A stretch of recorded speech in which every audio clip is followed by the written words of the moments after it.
La Ford Mustang continue encore et toujours de nous faire rêver.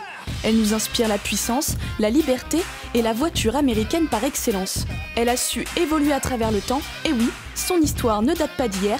Voilà déjà plus de 50 ans que la Mustang galope sur nos routes. Retour en arrière. Tout a commencé en 1964. Ford présente sa Mustang à la foire de New York. Et à la surprise générale, la voiture ne porte pas l'habituel logo de la marque, mais un cheval fougueux. Ford veut casser les codes automobiles de l'époque. La Mustang est résolument tendance et faite pour les jeunes issus du baby-boom. Excite les véhicules lourds et massifs, elle aborde des lignes souples et sportives, à l'instar des voitures européennes. Son succès est immédiat, 22 000 unités écoulées dès le premier jour de sa sortie. Il faut dire que son prix attractif y contribue beaucoup, 2 170 €.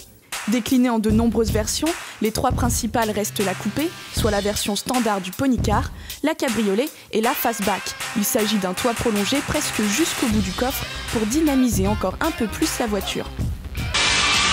1974, la Mustang 2 prend le relais. La grosse différence avec la première génération tient des moteurs. Avec le choc pétrolier, la mode n'est plus aux grosses cylindrées mais aux moteurs économiques et efficaces.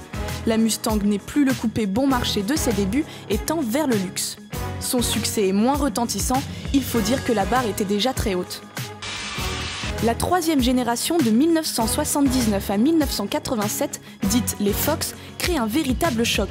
Elle ne conserve de la Mustang que ses proportions. Même le fameux logo de Pony sur la calandre s'en est allé. Plus légère, ce qu'elle gagne en aérodynamisme, elle le perd en originalité. La Mustang manque de prestance et prend un sérieux coup de vieux. La quatrième génération sont les Mustangs que l'on trouve le plus facilement aux États-Unis et à moindre prix. Ford revient à un design plus sportif et surtout signe le retour triomphant de son logo à la crinière, mais cela ne suffit pas à remonter les ventes. En 1991, la marque enregistre son plus faible niveau de vente, descendant sous la barre des 100 000 Mustangs vendus.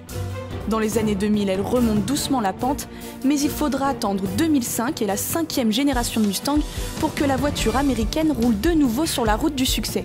Il faut dire que le premier modèle de 2005 jongle parfaitement avec le rétro, la modernité et la sportivité. Bref, tout ce qui définit la Mustang. Les modèles qui suivront vont tous adopter cette calandre plus musclée, celle qu'on lui connaît aujourd'hui.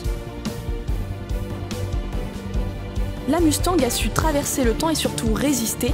Elle fait partie aujourd'hui des dernières muscle cars avec la Chevrolet Camaro et la Dodge Challenger.